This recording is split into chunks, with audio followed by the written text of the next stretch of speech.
Okay, so the point of this video is to give you a little bit of background about what it is we're talking about. There have been a lot of vocabulary words that have shown up already in the slide that might have confused you a little bit. Um, some of which being things like bureaucracy, which gave you the definition to the side. Another might be hierarchy. So to give a little bit of explanation, I'm just going to first give some vocabulary.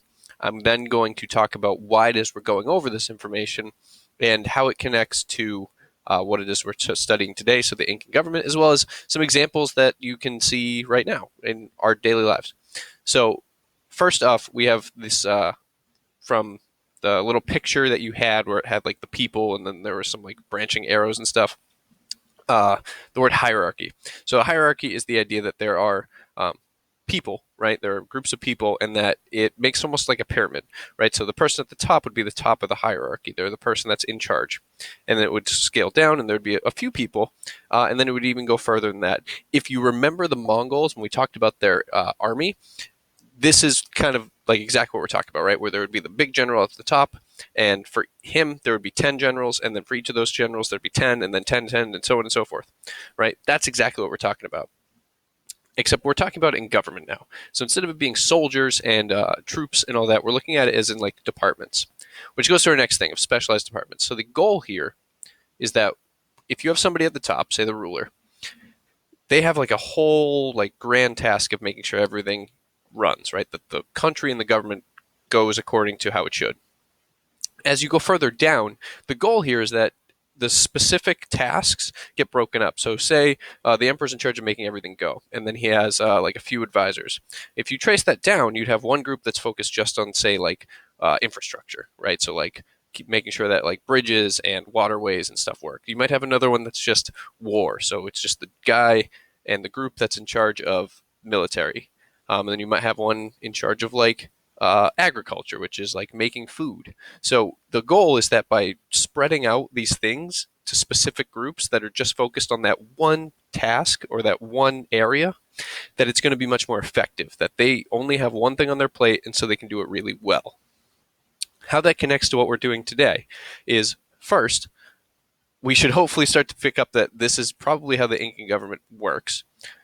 But secondly, to make it a little more tangible for you, a little like easier to understand, this is kind of how our government works, and that's why you have this picture on this slide right now. So if you look up at the top, right, as I'm pointing into midair because I have two monitors, and so I'm looking at one monitor for the picture, and then there's here. Uh, as you look at the top, it says the executive branch. So you learn about this next year, but this is basically where the president is. So the president, the vice president, and the whole point is that they have like a lot of responsibilities. But then as you go further, you'll see that there's a whole bunch of these departments, right? Department of Agriculture, Department of Commerce, Department of Defense, Department of Education. So the idea here is that if you think of it like the hierarchy, with the president being the top of that hierarchy, as you go further down, you have these departments, right? And each of these departments is focused on a single thing.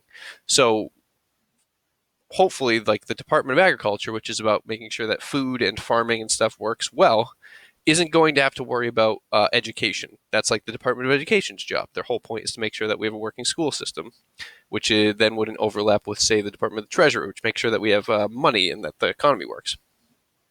So that's the idea here, is that you can split up tasks and make sure these tasks get done really well.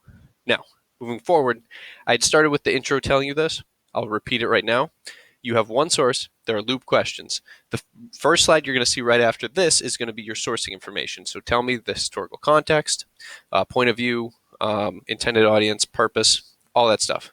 The goal here being like identify what it is we're talking about, how it connects to this unit. Right after that slide, you'll have the source itself. It's a decent amount of reading. There is an audio thing that I recorded of me reading it, so if you have a better time listening as you read, absolutely use it. After that, you'll have some loop questions. What the idea is, you'll read through it once and then answer a loop question. Then you'll read through again and answer a loop question. So what I want you to do is to do the sourcing, and then you could even skip the reading for right now and then go right to loop reading 1. Read loop reading 1 and then go back. Read your source and then answer loop 1. Okay? Then read loop reading 2. Read it, go back to your source, find the answer to 2, answer that. And do that until you answer all 3. Okay, that was a lot of info. Reach out if you have questions. I'm running out of time. This video gets cut off at 5 minutes, and I'm at 4:53 right now. So good luck. You got this. As I can't find my mouse.